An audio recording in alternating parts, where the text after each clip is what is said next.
ഇപ്പോൾ കളിക്കുന്നത് കേരള വഖഫ് ബോർഡിൻ്റെ ഇടപാടുകളുമായിട്ട് ബന്ധപ്പെട്ട കേസുകളുടെ കാര്യത്തിലാണ്. വി ഡി സതീശനെ പ്രതിരോധത്തിലാക്കാനുള്ള ശ്രമമാണ്. അധികാരത്തിൽ വന്നാൽ 10 മിനിറ്റ് കൊണ്ട് തീർക്കാവുന്ന കാര്യമാണ് ഇതെന്ന് പറഞ്ഞിരുന്നു അദ്ദേഹം. അത് സത്യവുമാണ്. പക്ഷേ ഉമീദ് ഡിജിറ്റൽ പോർട്ടിലേക്ക് ഈ വഖഫ് ബോർഡ് പ്രോപ്പർട്ടീസ് രജിസ്റ്റർ ചെയ്തു കൊടുത്തു.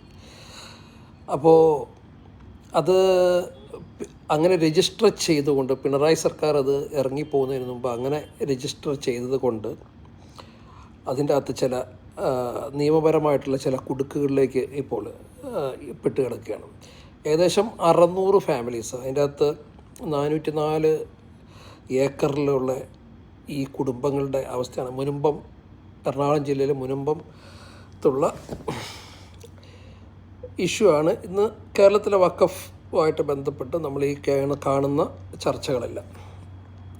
അപ്പോൾ യഥാർത്ഥത്തിൽ ഇവരൊക്കെ അവിടുത്തെ പ്രദേശവാസികളും കൃത്യമായിട്ട് കരമടയ്ക്കുകയും അനേക വർഷങ്ങളായിട്ട് കൈവശം വെച്ചിരിക്കുകയും ചെയ്യുന്ന സംഭവങ്ങളാണ്.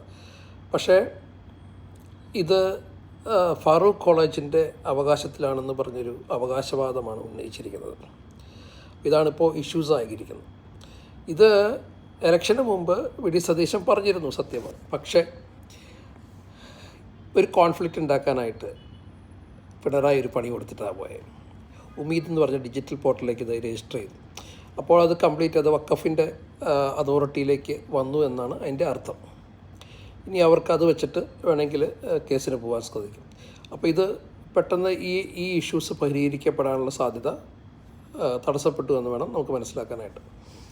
അപ്പോൾ ഇതാണ് നിയമക്കുരുക്കിലേക്ക് അതിനെ വീണ്ടും കടത്തിവിട്ട്. ഇതിൻ്റെ ഇടയ്ക്ക് ദീപിക പത്രം ഒരു ചോദ്യവുമായിട്ട് വന്നിരിക്കുക. ദീപിക പത്രം ചോദിക്കുമ്പോൾ നമ്മൾ പൊതുവെ കേരളത്തിലെ ജനങ്ങൾ എന്താ ചിന്തിക്കുക? ഇത് കേരളത്തിലെ ക്രിസ്ത്യൻ ബാക്ക്ഗ്രൗണ്ടിലുള്ള പത്രമാണ്. ആക്ച്വലി ആയിരുന്നു ഒരു 2000 കാലഘട്ടം വരെ. 2000 കഴിഞ്ഞതിന് ശേഷം നമ്മുടെ വി എസ് അച്യുതാനന്ദൻ ഭരിച്ചുകൊണ്ടിരുന്ന സമയത്ത് ഇതിൻ്റെ ഷെയറിൻ്റെ ഭൂരിഭാഗവും മറ്റൊരാൾ കൈവശമാക്കിയിട്ടുണ്ടായിരുന്നു. അതൊരു മുസ്ലിം ബാക്ക്ഗ്രൗണ്ടായിട്ടുള്ള ഒരു വ്യക്തിയാണ്.